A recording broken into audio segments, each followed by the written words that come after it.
Armand here with your forecast, moodcast for the week of September 26th, 2021. You know, it's going to be October by the time we get done with this week, and that's something, huh? 2021 is waning, you know, at least as a calendar year, and let's not pretend that that doesn't matter. So 2021 is kind of wrapping up. Okay, and so is this lunar cycle, but we'll get to that in a bit. Before we get to anything, I want to give a big shout out to Adam Bernstein over at the Medium channel. Adam does great forecasts each week. I think I pointed that out before. You know what occurred to me though? He does a lot of videos. He does a lot of videos on all different topics. They're very instructive, and I love watching them. I think you should check them out as well.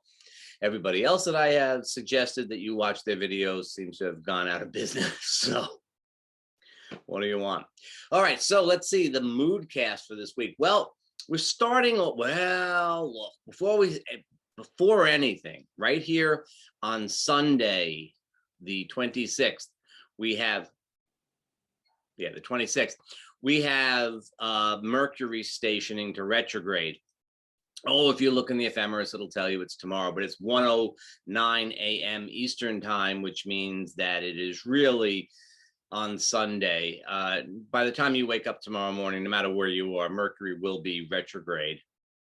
And remember that in addition to all of the things about signing contracts and buying electronics and buying automotive things and stuff like that, the biggest snafus seem to happen right around the station. So I would say Saturday, Sunday, Monday of this week. And then when we get to the other side of it around October 18th, what an interesting day that's going to be, because both Mercury and Jupiter are going to station to go direct. Coming attractions, so to speak. All right, so everything this week is under the caveat that Mercury is retrograde. So that can slow down progress in some areas. Mercury is going to retrograde in the sign of Libra, which is an air sign. And some of the biggest aspects we have this week are actually in air signs. Actually, what do people say actually? Actually, I was at the store. It sounds like, you know, maybe I'm trying to put one over on you. Or maybe all the other stuff I say is just BS, but actually this is true. Anyhow, it certainly suggests problems with communication, maybe commerce. I'm thinking like issues with like deliveries and stuff like that being very prominent with the way this is working. So yes, Mercury is retrograde. There's other stuff going on this week that are interesting as well. We begin the week with the moon in Gemini, which is a very mercurial sign. It's very appropriate. It's not particularly helpful. We have a grand trine, in fact, between Mercury, the moon, and Jupiter. That should be tremendous if Mercury wasn't stationing to retrograde. So I'm feeling that you can kind of get the message across, but the wires may also be crossed. So it's an opportunity to, you know, I would say maybe do rather than speak. That's what I'm thinking about for this. You maybe get something more done than actually speaking, but be aware that the messages may be a little bit crossed up. Now, when we get to the 28th, which is Tuesday, the moon goes into Cancer. Always a very protective vibe with the moon in Cancer, particularly because the Cancer moon has to aspect Pluto before it's done with the day, right? So the Cancer moon is always a little bit conservative and protective, but since 2008, it's been meeting up with Pluto, which definitely makes things a little bit more serious. So a little bit more of a protective mood going on. At the same time, on Wednesday, the sun is going to be trine to Saturn. Now we have a very nice aspect, very productive, helps us to channel our energies. If it wasn't for the Mercury retrograde thing, it would be fine. This again, though, this is doing. It's air signs, Sun in Libra, Saturn in Aquarius, but I think that maybe it's more of a doing than a communicating kind of aspect.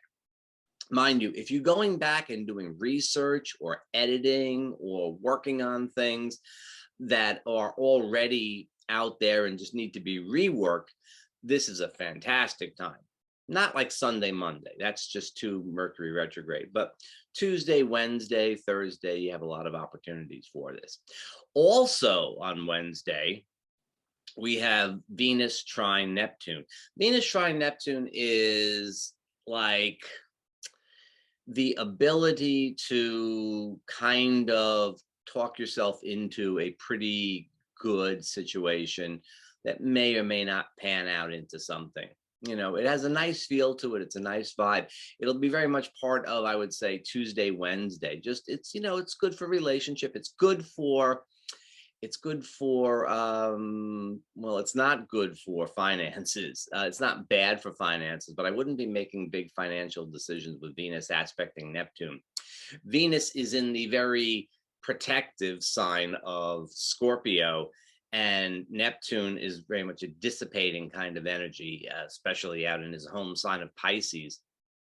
So, you know, when you want to get value from something, when you want to really know what's going on in a sort of practical, I can count on this sense, Venus and Scorpio, Neptune is not particularly helpful. On the other hand, if you can kind of make it into a fantasy, if you can kind of make it into something that is just fun, just, you know, kind of let go and have some fun, then that's a pretty good opportunity for that.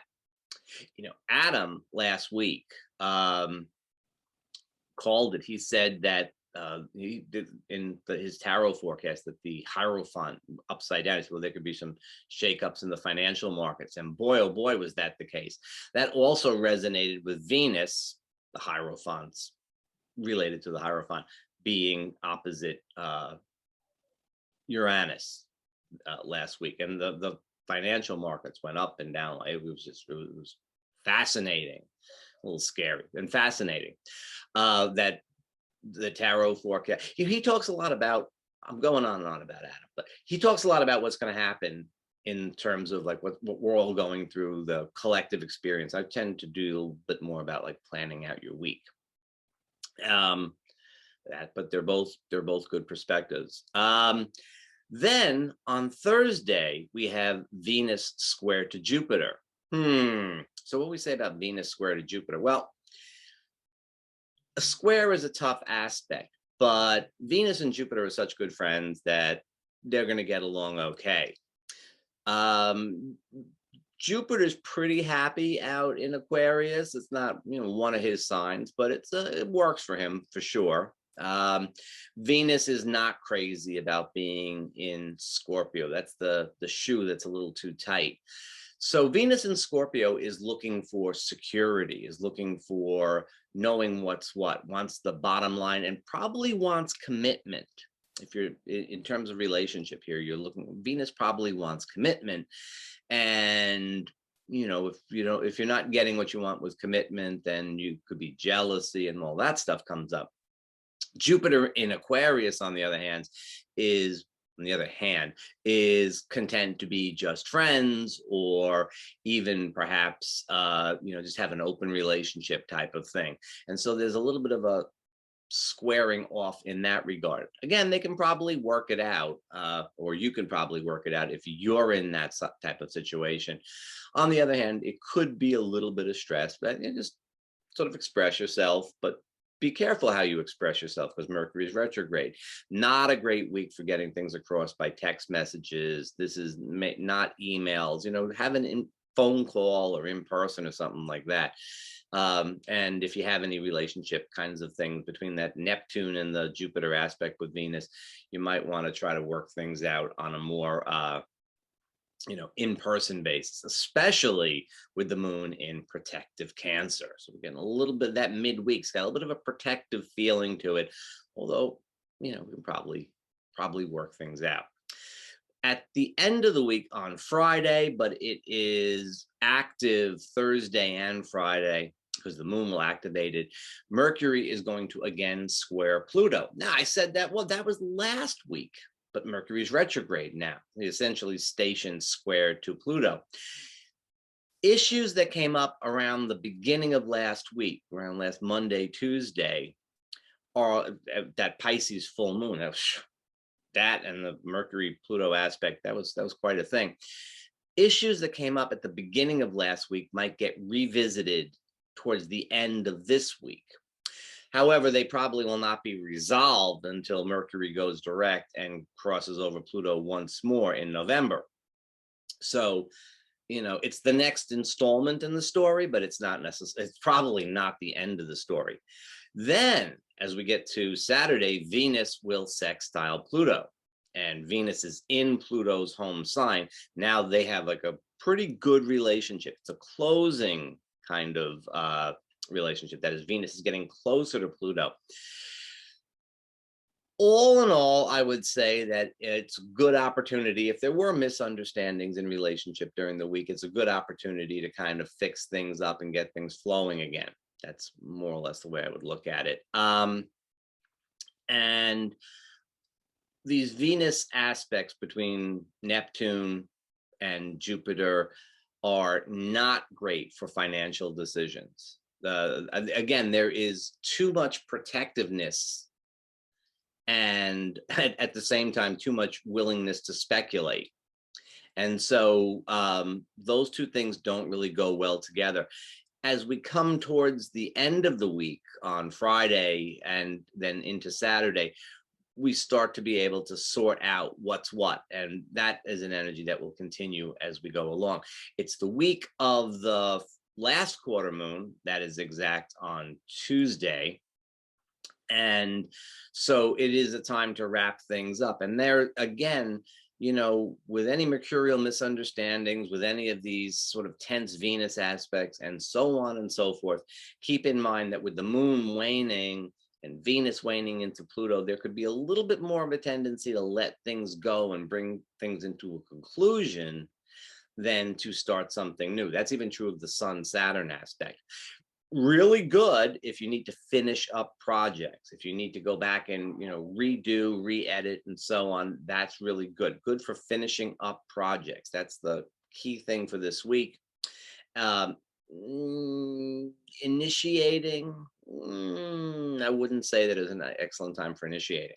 So, but it should be a pretty good week, right? So we have Monday, Tuesday, we've got that Mercury stuff. It's a little bit unclear.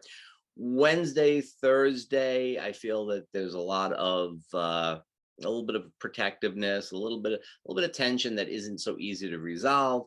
And then once we get to later on Thursday into Friday and Saturday, then I think we have a little bit more of an opportunity to work stuff out, although I wouldn't guess that everything is going to be worked out all that clearly. And then then comes the weekend, and we do have a Leo moon on Saturday night, so that ought to be good, right? It's a waning Leo moon, but it's a Leo moon. That ought to be good.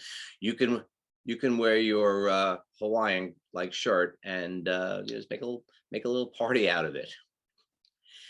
I'm not explaining the shirt. I'll see you next time.